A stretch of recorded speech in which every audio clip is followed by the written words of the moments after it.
Way back in the Wild West, things were very different than they are now. And yes, that includes if you live in a modern mining town. I grew up surrounded by the gold mining industry, so I happen to be a bit of an expert. Today we're going to talk about weird carnival exhibits, ghost towns, missing mines, and more. Question for you: what do you find the weirdest about the Old West? Let me know in the comments and we shall see if it makes today's list. Let's start with just how many ships got lost. So there are a number of folktales that describe mysterious vessels having run aground in strange places, such as the Colorado Desert. One of these involves a Spanish galleon that's buried under what's now known as the Salton Sea. There's also a ship said to have belonged to the explorer Juan de Iturbe, who after becoming landlocked escaped on foot and left a fortune in black pearls behind for future adventurers. There are even stories of a Viking longboat showing up in the Mexican Badlands, and they were never found.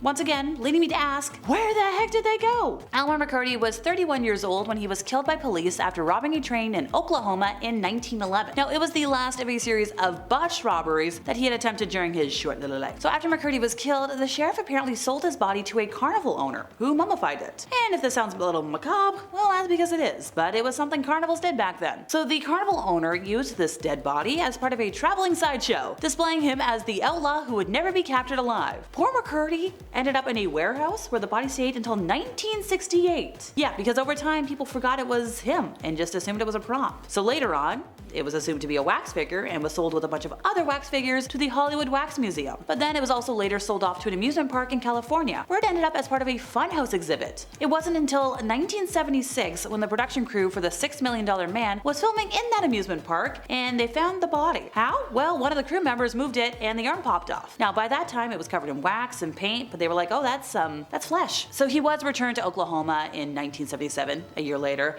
and buried.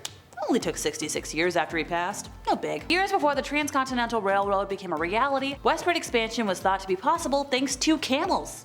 You heard me right. Horses were a major part of Western culture, of course, but camels could, go along for miles on end, just carrying a lot of weight on their backs. Plus, owing to the desert life baked into millions of years of their evolution, they were better prepared to handle the really weird conditions, in theory. Over the years after though, long since released wild camels popped up all across the West. One that lived in the brutal Arizona desert actually came to be known as the Red Ghost. Why? Well, he once trampled a woman to death in a frontier town, and later his legend grew to include all kinds of other tall tales. Wild camels weren't really meant to live out a North American life, so as the West was won, the few dozen wild camels remaining soon died out and faded from memory. But still, pretty neat. So miners are extremely superstitious people, and some of those Old West curses and superstitions have stayed till today. Ever visit Bodie State Historic Park? So formerly a genuine gold mining town located east of the Sierra Nevada mountain range in Mono County, California, and now a national landmark, it is known as one of the best preserved ghost towns in the world. But way back when though, back in the Old West, robberies, stage holdups, and fights happened at such a frequency that no complete record could be kept. The Reverend F.M. Warrington would describe the area in 1881 as a sea of sin, lashed by the tempests of lust and passion. So when the last producing mine shut down after 1945, very few people were left living in what was left of the town, and all eventually met untimely ends. One man fired at his wife unprompted, and 3 other men from the town took it upon themselves to take his life for that act. According to historians, the ghost of that man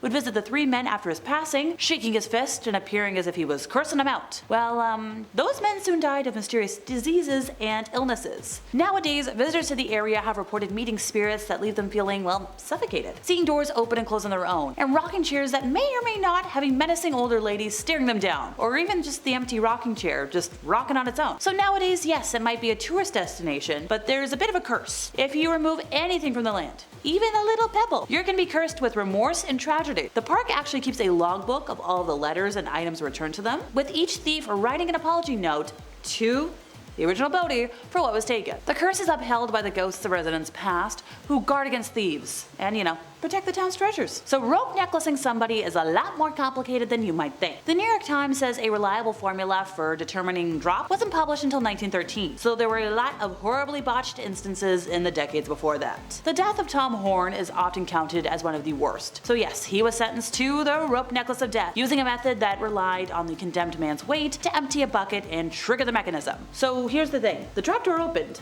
but he didn't fall far enough. He was knocked unconscious by the knot, and it took him 17 minutes to pass. Now, the opposite happened to Blackjack Tom Ketchum, and it's no wonder that he was the last man to die that way for train robbery. He fell too far, ending his life not how you planned, but when he was completely and cleanly headless. With so much gold, silver, and copper in the Old West, it's no wonder there are so many tales of lost treasure troves throughout the western half of the country. There are dozens of such rumored troves, including the San Saba gold mine, the Wheelbarrow mine, and a lot of mines that don't even have a name. There are whole lists of these spots located throughout the US, but especially in the Old West. The most famous of these is probably just the Lost Dutchman mine. According to the legend, Jacob Waltz was a German prospector who searched for gold all over the United States, and he found it in Arizona's Superstition Mountains. Now, near those mountains is the richest gold mine in the world. This is what he told his friends. But he died before he could tell any of them the precise location. Now, the Lost Dutchman and other missing mines, well, like I said before, they've never been found. Not for lack of trying, though. So whiskey just seemed to hit the spot for a lot of folks on the frontier. But the whiskeys that were offered up for consumption at the time weren't exactly things you would want to consume today. The names alone sounded kind of wild. We've got 40 rods, tarantula juice, and all kinds of other weird sounding drinks. Now, the truth is,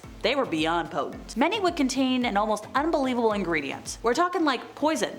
Strychnine. Other beverages included things like turpentine and tobacco oil. For many people, drinking the first drink required them to purchase a second one just to wash it down and forget about the first. If you could stomach it, you would be so far gone after a couple of rounds that you'd forget what you were drinking and just drift off into a chemical-induced slumber, only to do it all over again the next day. So from the ever-present attraction of Las Vegas to the rise of online sports betting in more recent times, gambling has always been a part of the American life. And it was that way back in the Old West. In one major sense, that's just how things were. You had to be something of a gambler at heart to strike out west in the first place. So many things could kill a pioneer while they were headed out west that they were all essentially gambling with their lives, right as they began the trip. So by the time folks got all the way out to the west, it was well understood that they were already feeling lucky. And as they arrived, it was only natural to pass the time by playing cards, all while trying to make a buck or two to survive. Gambling was such a regular part of life in the Wild West that it was actually an esteemed job. To hear native tribes around modern-day Nevada tell it, there used to be a red-haired band of giant people eaters who roamed the area. They terrorized local bands across the region thousands of years ago, and for centuries, members of the Northern Paiute tribe have been handing down old tales about this group of people called the Sitka. Now, if that sounds kind of scary and weird, well, here goes nothing. The Paiute claim the group used to eat a fibrous water plant that helped to turn their hair the fiery color. Then they would hunt folks all across the high deserts of the Old West long before settlers even made it out there. Now, thankfully, the Paiute put a stop to all of this. According to an activist and archivist named Sarah Winnemucca Hopkins, warriors were able to trap all the Sitka clan members in a large dark cave. Then they lit the cave entrance on fire, the people eaters perished inside, never to be heard from again. But still, the fact that this was just sort of there, it was like, okay, they were hanging out. Watch out for those people. According to Hopkins herself, Paiute elders have handed down stories about defeating these giants for many, many years. And finally for today, we like to think of alien abduction stories and UFO sightings as a recent phenomenon. Seeing as technology has rapidly adapted over the last 100 or so years, aliens have supposedly descended on us from outer space. But the truth is, UFO claims have been made for centuries, and they were actually pretty common back in the Old West. One of the most notable Western alien allegations came back in 1896 in the frontier town of Lodi, California.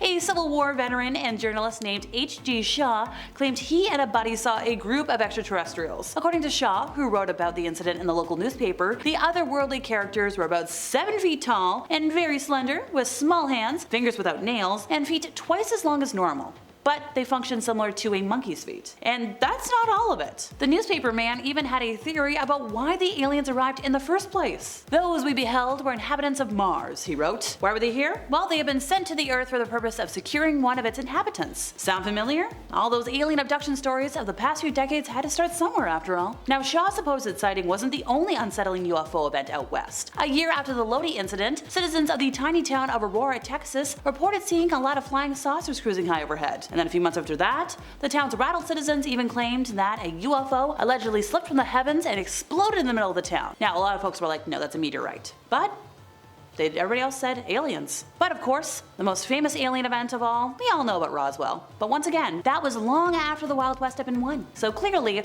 the frontier has always been a place of suspicious space sightings. Then and now. And that's it for me once again, folks. I've been Alexa, your resident emo girly. See y'all next time I buzz in over here at Bumblebee.